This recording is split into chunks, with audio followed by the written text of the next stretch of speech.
I get curious when I see a game that says it's going to try something cool or new.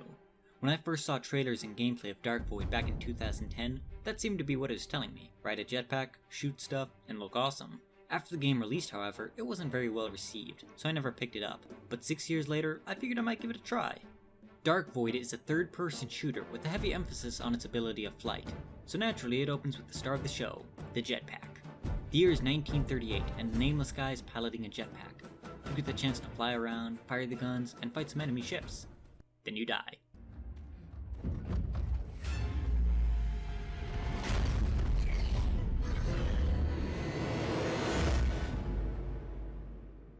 Wow, short game. The game truly begins with a pilot named Will and an old flame of his, Ava. The two are transporting goods across the Bermuda Triangle when they are caught in a storm. The plane is destroyed. They lose their good friend Wilhelm and crash in a mysterious jungle. Even without the jetpack, Will can jump pretty high. It doesn't take long to find your first enemy. The game follows the common third-person shooter conventions. Take cover, blind fire, the usual stuff, at least for now. However, the weapons aren't that satisfying to use, and both enemy and ally rifles feel pretty samey. So we're fighting these weird robot guys, who are later called the Watchers, and yet there is a melee button in this game. You can hit enemies with your gun, or punch them in the face. Will's punching metal here, you'd think that hurt. The enemies can be very bullet spongy, so staggering them and then punching them can actually be one of the quickest ways to kill them. You continue as usual until you find some stronger enemies. Geth? Can I punch these guys? Will fights them off, but fails, and oh my. Will, your face. It's beautiful. Ava saves Will, and the two make their way to a strange, primitive village. Here you find the village folk and a man called Tavi. He takes you to meet Nikolai Tesla. What's with Mr. Tesla and cameoing in poorly reviewed third-person shooters? Nikolai tells of a location that has plenty of spare parts to fix our plane. But to get there, we'll need, wait for it, jetpacks. Well, they're hover packs, but whatever. These jetpacks will give you a nice jump boost and let you hover. These additions can make fights a little more interesting, but it depends on your environment. The game also introduces you to an interesting mechanic called vertical cover. This allows you to hold onto an edge and then fire at enemies from underneath it. The ability isn't amazing or game-changing, but it's kinda cool.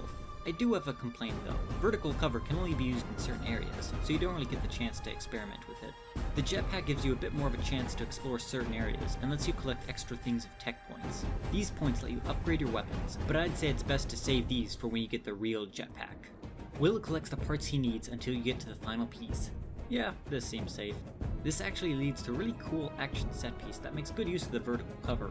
That, and it's really fun to melee enemies here. Will makes another weird face and we return to the village. And for some strange reason, the game separates itself into episodes and separates those into chapters. Something is off as all the villagers are gathered and one of the Watchers has arrived.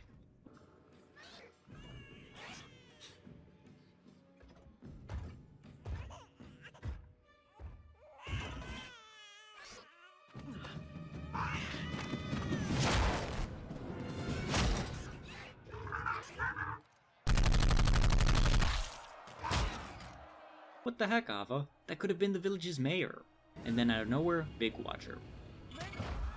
Look, that was probably an accident. The Watcher Knights aren't particularly tough, just take cover and you should be fine. But it's nice to fight something bigger than the average foe. While defending the village, I noticed there were a lot of places I couldn't grab onto. Throughout a lot of this level, and some others, it didn't really seem necessary to move around with the jetpack. In fact, there were some areas I couldn't even get to. It felt like the game was telling me to just take cover and shoot, but I didn't want to do that. I wanted to fly up there and punch those guys. You get to the top of the village and the Watchers have taken away most of the villagers and Nikolai Tesla. Ava decides to jump on the enemy ship despite Will's pleas. So let's quickly talk about Will, shall we? Despite his beautiful face, he's pretty boring. I think they were trying to go for a rogue with a heart of gold. He makes some quips. And stay down! I think. And he wants to look out for just himself, but he'll eventually come around and save the day. Thing is, there's hardly anything other than the skeleton of a character here. Nolan North, the voice of, well, everyone, plays Will, and he brings a little charm, but it doesn't get far enough.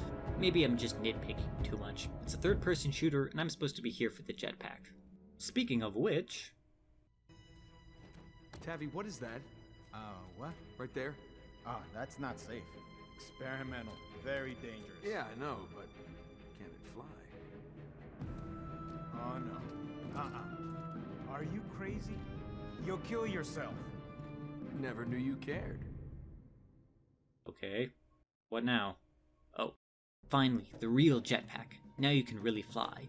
You got some guns, multiple maneuvers like an aileron roll or a loop, or you can crash, like how I did. A lot. Enough for me to create this montage.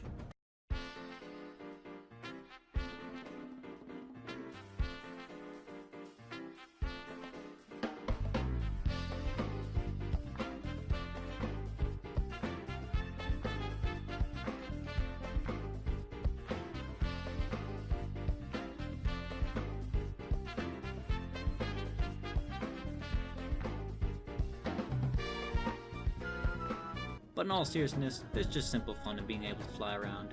You take out some towers and fly in to destroy one of 2 shield generators. Once you break the controls, you fly into the center and disable the rest. You can use vertical cover to get in, which is the safer route, or you could recklessly fly to the top like how I did. Being able to actually accomplish objectives my own way feels pretty great, even if it usually ends up getting me killed. You destroy the first generator and the Watcher's flying discs attack. Air combat isn't too bad, but it can be a little slow at times. You'll want to upgrade the weapons on your pack so you can take down some of the other enemies a little quicker, but for now it's fine. You can hijack the discs and have access to their heat-seeking attacks, but to hijack takes an overly long QTE, so I usually just tried to use the jetpack. But still, it's a nice change of pace to get into dogfights. After you finish the last generator, a massive machine called an Archon comes out. You'll have to destroy its legs and attack the face in another, albeit quick, QTE. Will gets into the base, but is surrounded and falls into the void. Enter Episode 2. Will is starting to wake up while we see these very silly looking snake dudes talk about how he's the chosen one, or the key, or something. When Will comes to, he meets a man called Atem, who will lead him to a base of survivors.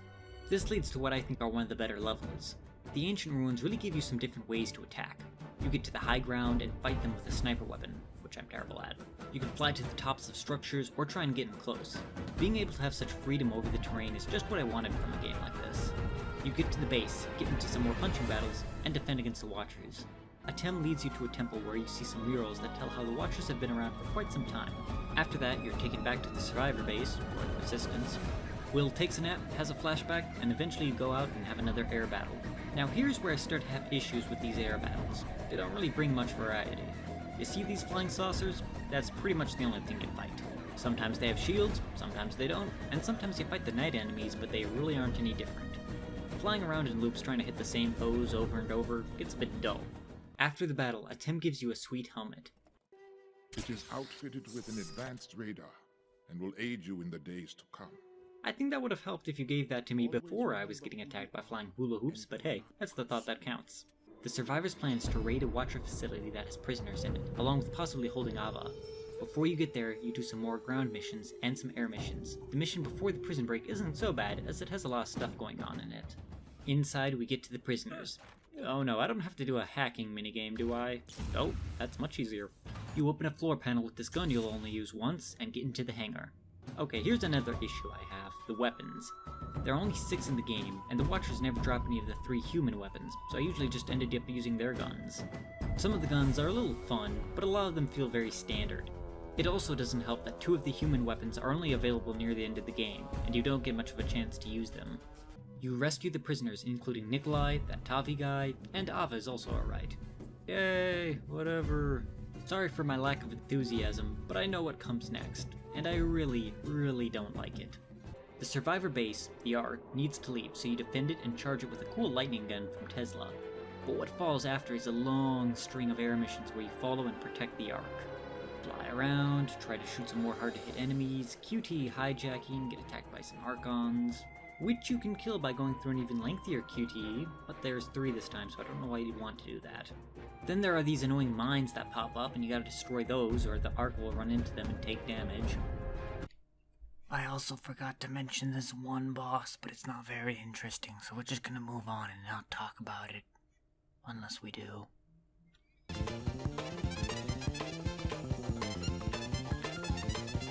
Well, let's take a break from flying. What's going on the ship? Will, I have a confession to make. You knew this was gonna happen before we took off, right? That we'd end up here.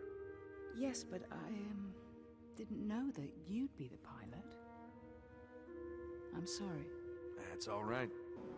All they told me was that I would cross into the void to help someone important. And when I met Nicola and realized who he was, I knew he was the one I was supposed to help. There's someone they call the Imperator waiting in the Broken Land with a message. Everything, our lives, our freedom depends on Nicola hearing that message. He's the key, Will. He has to be. Alright, so it seems like Nikolai will play a bigger role. Nope, he's dead. Oh yeah, those snake dudes who command the Watchers can shapeshift. That's probably important. That sucks. What's going on outside? Something in the mist. Wait, he's going for the Ark! Whoa! You see that? Whoa.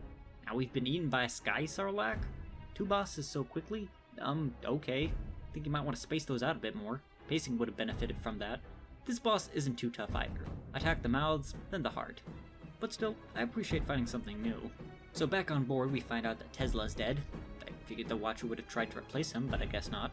Then we get captured. The mission starts off pretty cool. You're trapped, being taken through the base, only to be saved almost immediately. That kinda ruins the suspense, but oh well. But wanna know what's really great? They took all my stuff. So now that I actually get to do some non-air combat, they take away my jetpack. So you're listening to me complain about air missions and now ground missions. What's up with that? Well, I think the game's at its best when it gives you the option to do either. However, the game doesn't seem to know how, so they just stick you with one or the other. And this level is so slow without a jetpack. You have to run around and take a bunch of elevators to progress. I'd like to just blast out of here like when I had my jetpack. Remember the jetpack? Look at this guy. He looks like he's having fun. He has a jetpack. It'd be so cool to do something quicker but more dangerous. Well, at least you can still punch people, I guess. Anyway, you find out the Watchers did World War II or something and meet back up with the Temanava. They decide to take you to the Inquisitor. The Imperator? Okay, that thing.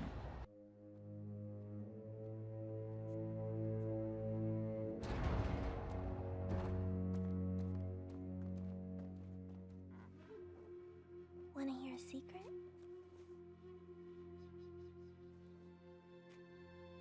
I'm here to see the Imperator.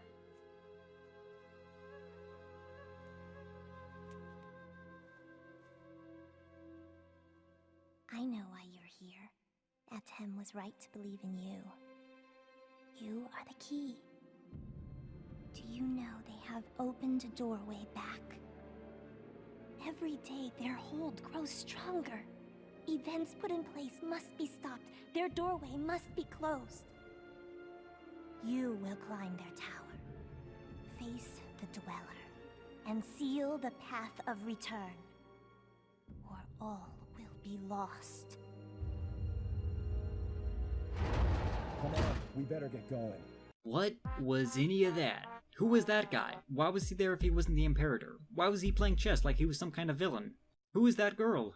No, don't question it. It gave me my jetpack back. What's the next mission? So after that, Will and Ava share a moment. He apparently gave her an oversized ring from a Happy Meal or something when they were drunk, and she kept it. You're wearing me down, game. Please, do something cool. Oh no, Tavia's betrayed us, and he was so trustful. Next level looks to be another flight mission, but this place looks cool at least. Look out!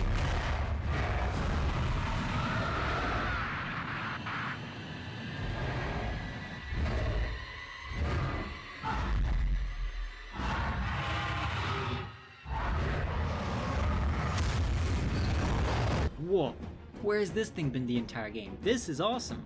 Fighting a 3-headed Robo Dragon thing while on a jetpack. Now this game is speaking my language. The battle itself isn't too bad either. Attack the monster's chest to deal damage until it switches to its next phase. Not only that, but you can get some really cool camera angles while locking onto it. This is what I've wanted while playing this game, to feel awesome. No joke, I had a huge grin while playing this part. He's also a bit of a tough boss. If you don't pay attention, he can kill you easily. Take out the second head, and then the third, and you finish it off.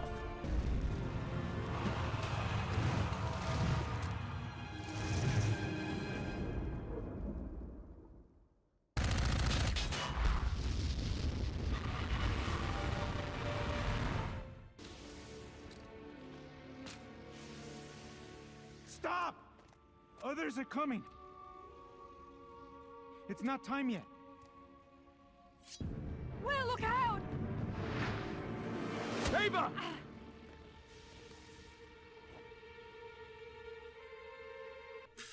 That toffee face.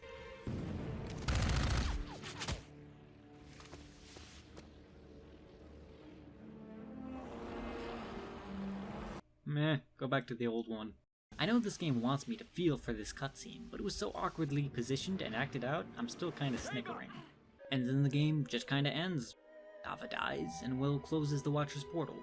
3 months later, Will is in London. He's woeful as his love interest, the Jetpack, has been destroyed. Or Ava's death is still hitting him hard. A Tem tells him there's work to do, and for some reason he's given subtitles. Then, end credits. Is that it? Did the game just give up? Oh, and during the ending credits, the music goes from this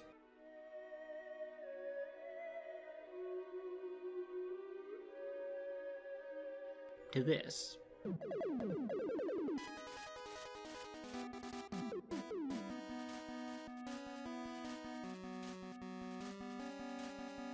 Is Will going to fight the 8 Robot Masters? Is it because Kenji Inafune is in the credits? I guess the game stopped because it felt like it couldn't top that final battle. Not a very satisfying ending, at least the final boss was cool. Overall, I wanted to like Dark Void, but it didn't stand out as much more than average, maybe even below that. Lots of uncapped potential, which is a shame because the idea has shown through a few times. It could have used more variety and some better level design to truly accommodate its mechanics, though it was interesting to finally try the game after all these years. And the soundtrack wasn't bad either, even if it got repeated a lot. I got the game off Steam for $2 during the sale, so if you're really curious you can try it yourself. But there are plenty more satisfying third-person shooters that you can buy. There are also a few more interesting forgotten shooter games from last gen, so I might return to the well someday. Thanks so much for watching. Man, this was a long one. It's probably my longest video I've actually made. Here are 2 more videos, my second longest video, and one of my favorite videos. As always, if you have a recommendation for an odd game in the comments, go ahead and let me know. What am I doing making this thumbnail? Boom. That's more like it.